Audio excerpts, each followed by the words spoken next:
18h-20h, le journal permanent Hugues Péante.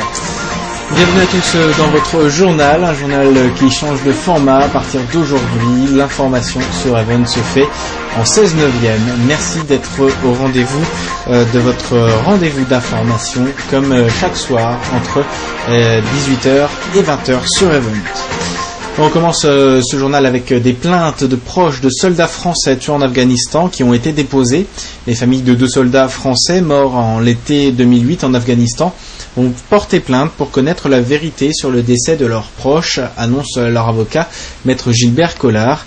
Une plainte pour mise en danger délibéré de la vie d'autrui sera déposée lundi auprès du tribunal des armées. 10 militaires français ont trouvé la mort dans une embuscade en août 2008 dans la vallée d'Ouzbin, à l'est de la capitale, Kaboul. Paris compte environ 3000 hommes en Afghanistan où 35 soldats français ont trouvé la mort depuis le début de l'intervention occidentale en fin de l'année 2001. L'ex-ministre de l'Intérieur Charles Pasqua et l'homme d'affaires Pierre Falcone ont été condamnés mardi pour trafic d'armes vers l'Angola dans les années 1990. Se sont adressés directement à l'Élysée pour demander la levée du secret défense avec des menaces à peine voilées.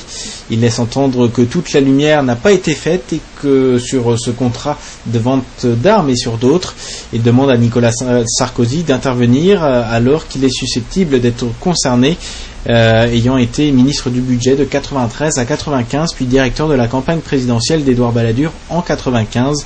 La levée du secret défense n'est pas une compétence du président de la République, mais du ministre de la Défense, a souligné le porte-parole du gouvernement Luc Châtel. Du côté de l'opposition, François Bayrou et Ségolène Royal se disent en faveur de cette levée du secret défense. Interpol a lancé une alerte après la disparition d'un enfant de 4 ans près de la frontière franco-belge. L'enfant, Younes, a disparu dimanche soir dans la région de Comines-Wennerton, en Belgique, précise dans un communiqué l'organisation internationale basée à Lyon. Le petit garçon, qui est de nationalité belge, mesure 1m10 environ. Il a les cheveux noirs et il a les yeux noirs et des cheveux bruns bouclés. La police belge qui conduit l'enquête a déployé des moyens importants pour retrouver, précise Interpol. Une étape a été franchie dans la coopération nucléaire avec Téhéran sur la scène internationale, c'est ce qu'a été estimé aujourd'hui le président iranien, dont le régime doit répondre à une proposition onusienne sur son programme d'uranium enrichi. Alors je vous propose de faire un retour sur les différentes étapes du programme nucléaire iranien. C'est le grand reportage de ce journal. Avril 2006. Le président Mahmoud Ahmadinejad le révèle au grand jour, en possède la technologie nucléaire. En ce moment historique, grâce à la bénédiction de Dieu Tout-Puissant et grâce aux efforts de nos simifiques, je déclare ici la réussite du cycle complet de l'enrichissement de l'uranium. Nos jeunes scientifiques ont produit de l'uranium enrichi le dimanche 9 avril cette année. Le nucléaire iranien, l'histoire ne commence pas avec Ahmadinejad. Nous sommes en 1974, l'Iran est encore une monarchie dirigée par le Shah. Mohammad Reza Pahlavi signe un décret impérial.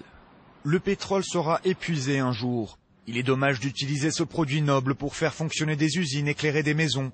Nous prévoyons de produire dès que possible 23 000 mégawatts d'électricité en utilisant des centrales nucléaires. L'aventure nucléaire iranienne vient de commencer. À l'époque, les Occidentaux soutiennent le régime. Il va de soi qu'ils aideront la monarchie à obtenir de l'énergie nucléaire.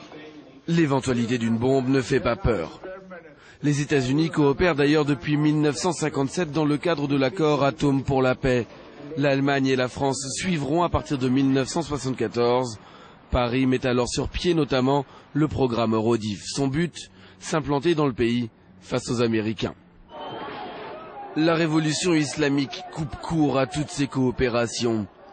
Les entreprises occidentales fuient le pays. L'ayatollah Khomeini ne veut plus entendre parler du nucléaire. Il juge cette énergie trop occidentale. Mais la guerre Irak-Iran le fait revenir sur cette position. Saddam Hussein utilise des armes chimiques. L'acquisition de la bombe atomique devient une priorité pour l'Iran. Pendant 20 ans, le régime reçoit l'aide de cet homme, Abdul Qader Khan, le père de la bombe pakistanaise, spécialiste de la prolifération nucléaire souterraine. Il fournit aux Iraniens les plans de centrifugeuses.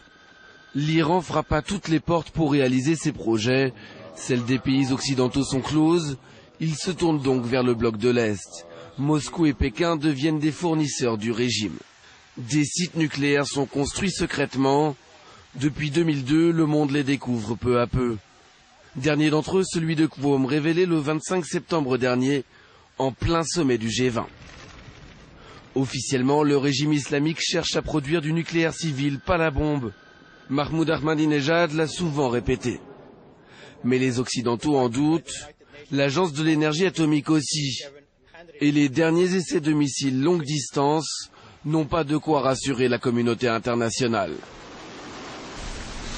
La présidence de l'Union européenne en toile de fond du sommet européen, elle ne figure pas à l'agenda officiel, mais la question des futurs présidents et porte-parole de la diplomatie de l'UE devrait accaparer les discussions lors du sommet européen de ce jour et de demain.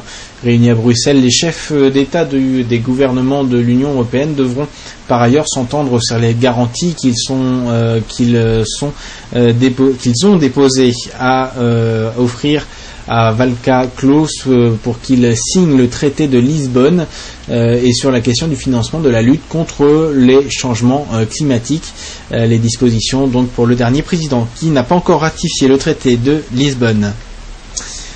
Après de multiples reports mardi et mercredi, la NASA a finalement réussi à lancer Ares 1X, le prototype du nouveau lanceur Ares qui a pris son envol peu après 16h30, heure française. Hier, sa mission était de tester les moteurs durant la première phase de vol. NASA TV évoquait à 16h38 des problèmes de réception avec la fusée, mais tout semble s'être déroulé correctement. Des applaudissements ont retenti vers 16h40 quelques minutes, donc après le décollage qui venait de la salle de contrôle de la NASA qui faisait signe d'un bon déroulement de la mission qui aura duré 2 minutes 30 en tout et pour tout. Voilà les images. Voilà, c'est sur ces notes en l'air que nous refermons ce journal. À suivre la suite de vos programmes habituels avant le retour de l'info. Très bonne suite des programmes sur notre antenne. Merci de votre fidélité.